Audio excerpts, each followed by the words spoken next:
Olá, mulheres! Aqui quem fala é Viviane Martinello, do Esposas que Oram. Estamos juntas estudando o livro Mulheres com Espadas, Como Carregar a Sua Cruz, como uma heroína, da Alicia Beverly, da editora Chara. Hoje nós estamos então no nosso áudio 18, entrando no capítulo 10, Espadas de Luz, porque agora vemos como um espelho, obscuramente. Então veremos face a face. Agora conheço em parte, então conhecerei como também eu sou conhecido. 1 Coríntios 13, 12. No mundo real ainda não existe uma espada de luz, exceto as de laser. Contudo, no universo de Star Wars existe um elemento futurístico que eu gostaria de pegar emprestado: o sabre de luz. Essa arma liberta o que ela ilumina. Jesus é a luz no final de um túnel muito longo e escuro, e quando o vemos, somos como ele. A visão que temos nessa esfera limitada pelo tempo é, na melhor das hipóteses, vagamente iluminada, limitada e distante.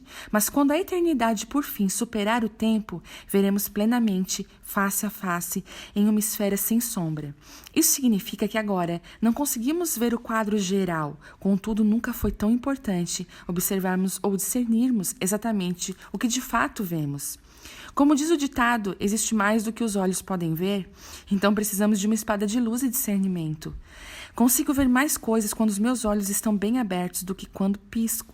Frequentemente as coisas que vejo quando não estou predispostas a ver apenas o óbvio são as mais confiáveis. Vivemos em uma era que está gerando expectativas e advertências. Vivemos em um tempo em que a luz é nitidamente realçada em meio à espessa escuridão.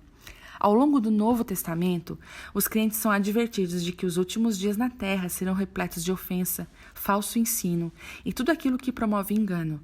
Paulo descreve nossos dias a Timóteo desta maneira. Sabe, porém, isso, nos últimos dias sobrevirão tempos difíceis, pois os homens serão egoístas, avarentos, jactanciosos, arrogantes, blasfemadores, desobedientes aos pais, ingratos, irreverentes, desafeiçosos, implacáveis, caluniadores, sem domínio de si, cruéis, inimigos do bem, traidores, atrevidos, enfatuados, mais amigos dos prazeres do que amigos de Deus, tendo a forma da piedade, negando-lhe entretanto o poder, foge também destes, 2 Timóteo 3:1.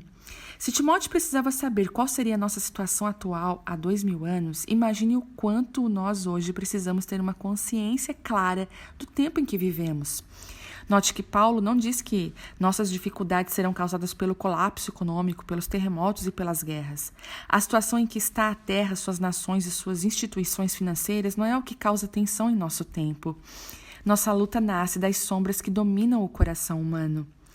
Entremeadas nas narrativas ao longo do Novo Testamento, estão advertências para estarmos atentos, tomarmos cuidado, vigiarmos, estarmos em guarda, estarmos alertas e darmos atenção especial à palavra de Deus e à sua doutrina. Não apenas somos alertados contra falsos mestres, mas somos avisados sobre o perigo de enganarmos a nós mesmos.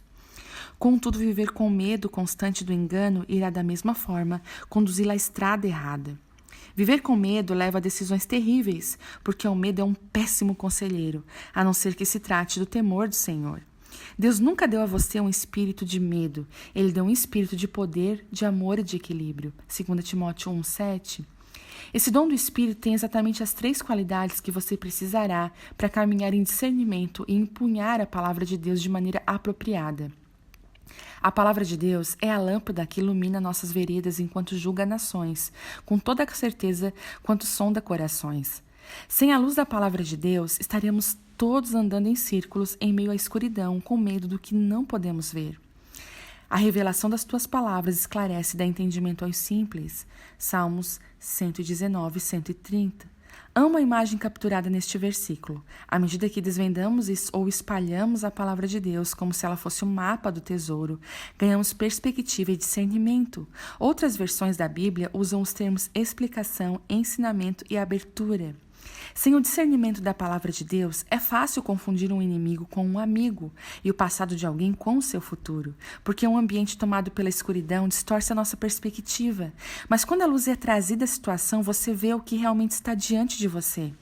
Porque a palavra de Deus é viva e eficaz, e mais cortante do que qualquer espada de 2 gumes, e penetra até o ponto de dividir a alma e o espírito, juntas e medulas, e é apta para discernir os pensamentos e propósitos do coração. Hebreus 4:12.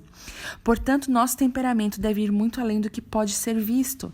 Isso significa que nossas reações emocionais involuntárias devem ser fortalecidas. Qual a utilidade de braços musculosos que seguram uma espada na garganta de um aliado ou pernas fortes que defendem o campo errado? Não somos nada se o nosso coração e a nossa alma não deixarem na mão, se apenas nossas forças alcançarem o sucesso. Enquanto estudava a arte da esgrima, aprendi que bons esgrimistas conseguem prever o que irá acontecer. Eles sabem instintamente o movimento que o oponente fará, e eles se posicionam para contra-atacar. No versículo a seguir, Paulo estava escrevendo para a igreja de Corinto e deu a ela a responsabilidade de reafirmar o seu amor por um irmão que antes havia sido disciplinado, para que Satanás não alcance vantagem sobre nós, pois não lhe ignoramos os desígnios. 2 Coríntios 2:11, derrotando os desígnios de Satanás. A que se destinam os desígnios de Satanás? A nos afastar de Deus e nos separar um dos outros por meio de táticas de isolamento, culpa, julgamento, vergonha e dúvida. Nós contra-atacamos com amor, poder e equilíbrio. Primeiro o amor, e também faço esta oração, para que o vosso amor aumente mais e mais em pleno conhecimento de toda a percepção. Filipenses 1:9. Onde o amor é sufocado, as trevas do engano abundam. Onde o amor floresce, o conhecimento e discernimento aumentam, e proporcionalmente. Posso honestamente dizer que nunca vi alguém trazer conhecimento e discernimento para a minha vida sem primeiro me amar. Aquele que diz estar na luz e odeia o seu irmão, até agora está nas trevas, e aquele que ama seu irmão permanece na luz, e nele não há nenhum tropeço. É muito simples o óbvio. Vive na escuridão, o amor vive na luz. Os que odeiam tropeçam à medida que caminham na escuridão, sem ter mínima ideia do lugar para onde estão indo, porque estão cegos, levados pelo próprio engano. Os que amam caminham na luz, sabem para onde estão indo e chegam lá sem tropeçar. Nessas áreas que exigem delicadeza de intuição, as mulheres levam vantagem. Uma maneira de que as filhas de Deus expressam sua essência intuitiva e manter o equilíbrio no que tange o discernimento é na prática do amor. Então aqui estão alguns treinamentos para exercitar o discernimento. 1 Coríntios 13:4-7. Primeiro, o amor não reage, ele é paciente e gentil. Segundo, o amor não contabiliza os pecados passados. 3. O amor confia em Deus, então ele permanece. 4. O amor celebra a verdade. 5. O amor não leva em conta o passado. 6. O amor busca o melhor. E 7. O amor se estende em direção ao futuro. O segundo passo é a autoridade e poder.